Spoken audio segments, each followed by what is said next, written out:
Hi, welcome. I'm Tim the Potter from the Canton Clay Works. It's the last Saturday in March, and we brought you down here this morning to get a sneak preview of the work that we're about to unload this morning from our Noborigama.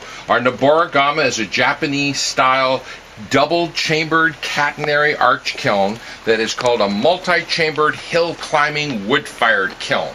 Downhill below me is the main firebox. You see a small arch there where we stoke throughout the 24 to 30 hour firing.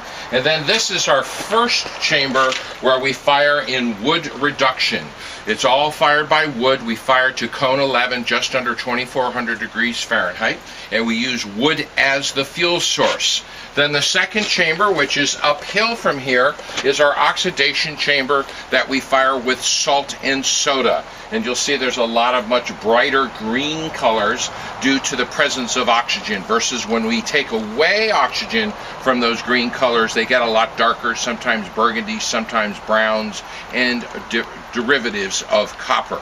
So if you come down here, I want to show you just a few things in here. What was really unusual and spectacular about this firing was that we held at cone 10, 11 for almost 6 hours. So if you look at the Shino casseroles here, this is also a variety of Shino. We have really, really rich, beautiful colors from the holding at the high temperature. And if you look at some of these casseroles, there's lots of flecking on top of them, and that is a volume of wood ash coming up out of the firebox through the cross draft of the kiln and landing on the glazes. So I'm going to unload a few pieces for you and just bring them out into the light and show you some of the new collection of casseroles and work that we have. We have teapots, we have tea bowls.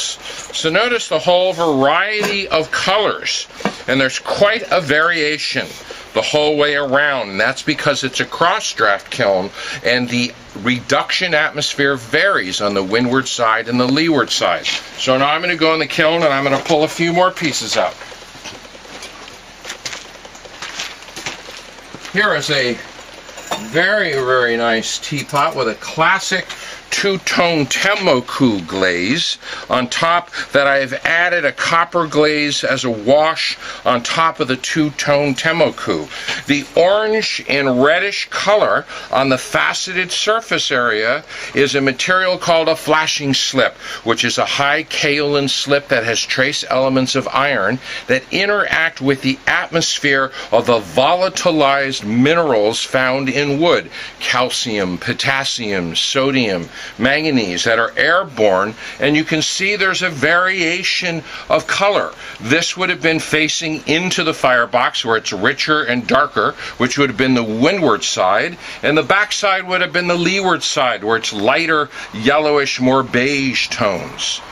So I'm going to go in and grab some more pots for you. Here is a gorgeous piece sitting on the very top shelf of the kiln that has a Nuka wood ash glaze. This is from the artist Phil Rogers, this recipe.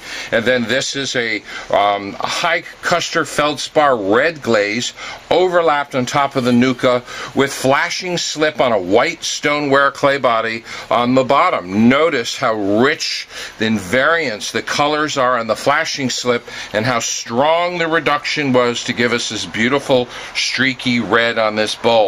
And this was located on the very top of the kiln. So I'm going to pull from the very back of the arch a very colorful teapot, which was hit with a wonderful reduction atmosphere, traveling along the arch and down. Again, this is a faceted teapot, and you can see a variance of color in the flashing slip, and then beautiful green, reds, and blue glazes on the handle and on the top of the teapot. And then the last thing I wanted to show you in this chamber, which is quite unusual, these are planters that I've made for my annuals this summer, and they're sitting down in the bottom of the kiln.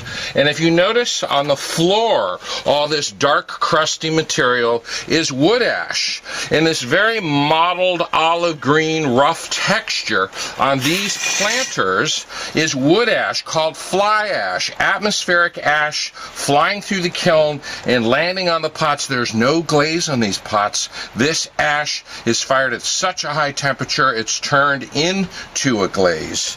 And so we have a very beautiful planter that I'm really excited about. So that's the wood chamber this morning at our Naboragama in the last weekend in March here at the Canton Clay Works. Thanks for joining us.